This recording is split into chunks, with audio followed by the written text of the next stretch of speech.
ಬೀದರ್ ಮತ್ತು ಕಲಬುರಗಿ ಜಿಲ್ಲಾ ಪ್ರವಾಸದ ಬಳಿಕ ಇವತ್ತು ಮುಖ್ಯಮಂತ್ರಿ ಡಿ ಕೆ ಶಿವಕುಮಾರ್ ಬೆಳಗಾವಿ ಜಿಲ್ಲೆಗೆ ಆಗಮಿಸಿದ್ದಾರೆ.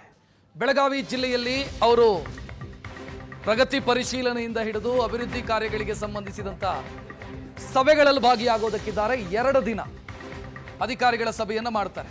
ಸಚಿವ ಸತೀಶ್ ಜಾರಕಿಹೊಳಿ, ಮಾಜಿ ಸಚಿವೆ ಲಕ್ಷ್ಮೀ ಹೆಬ್ಬಾಳ್ಕರ್ ಮತ್ತು ಲಕ್ಷ್ಮಣ್ ಸವದಿ ಅವರನ್ನು ಸ್ವಾಗತಿಸಿದರು. ಸುವರ್ಣ ವಿಧಾನಸೌಧದಲ್ಲಿ ಅಭಿವೃದ್ಧಿ ಯೋಜನೆಗಳ ಬಗ್ಗೆ ಅಧಿಕಾರಿಗಳ ಜೊತೆ ಸಭೆ ಮಾಡುತ್ತಾರೆ.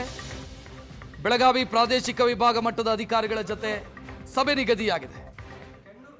ಆಡಳಿತಾತ್ಮಕವಾಗಿ ಬೆಂಗಳೂರನ್ನ ಬಿಟ್ಟರೆ ಅತಿ ದೊಡ್ಡ ಜಿಲ್ಲೆ ಬೆಳಗಾವಿ ಜಿಲ್ಲೆಗೆ ಡಿ ಕೆ ಶಿವಕುಮಾರ್ ಅವರು ಆಗಮಿಸಿದಂತ ಸಂದರ್ಭದಲ್ಲಿ ಅವರನ್ನು ಸ್ವಾಗತಿಸಿರುವಂತ ದೃಶ್ಯವನ್ನ ನೀವು ನೋಡ್ತಾ ಇದ್ದೀರಿ. ಮಾಜಿ ಸಚಿವೆ ಲಕ್ಷ್ಮೀ ಹೆಬ್ಬಾಳ್ಕರ್ ಅವರ ಬೆಂಬಲಿಗರು ಪೋಸ್ಟರ್ ಹಿಡಿದು ಸ್ವಾಗತ ಮಾಡಿದ್ದಾರೆ ಡಿ ಕೆ ಶಿವಕುಮಾರ್ ಅವರನ್ನ. ಜಿಲ್ಲಾಡಳಿತದಿಂದ ಅವರಿಗೆ ಸ್ವಾಗತವನ್ನ ಕೋರಲಾಯಿತು. ಆ ದೃಶ್ಯವನ್ನ ಕೂಡ ನೀವು ನೋಡ್ತಾ ಇದ್ದೀರಿ.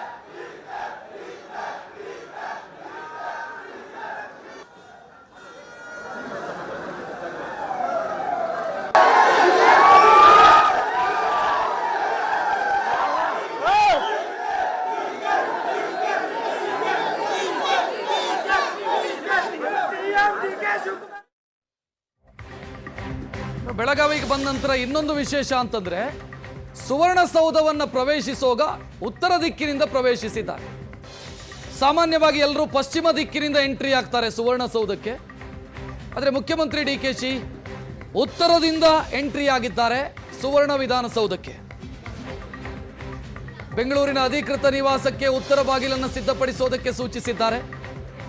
ಮುಖ್ಯಮಂತ್ರಿಯಾಗಿ ಬೆಂಗಳೂರಲ್ಲಿ ವಿಧಾನಸೌಧ ಪ್ರವೇಶಿಸುವಾಗಲೂ ಕೂಡ ಉತ್ತರದ ಬಾಗಿಲಿನಿಂದಲೇ ಪ್ರವೇಶ ಮಾಡಿದರು. ಈಗ ಬೆಳಗಾವಿಯಲ್ಲಿ ಸುವರ್ಣ ವಿಧಾನಸೌಧಕ್ಕೆ ಎಂಟ್ರಿ ಆಗೋ ವೇಳೆಯೂ ಕೂಡ ಅವರು ಉತ್ತರದ ದಿಕ್ಕಿನಿಂದಲೇ ಸುವರ್ಣಸೌಧಕ್ಕೆ ಎಂಟ್ರಿ ಆಗಿದ್ದಾರೆ.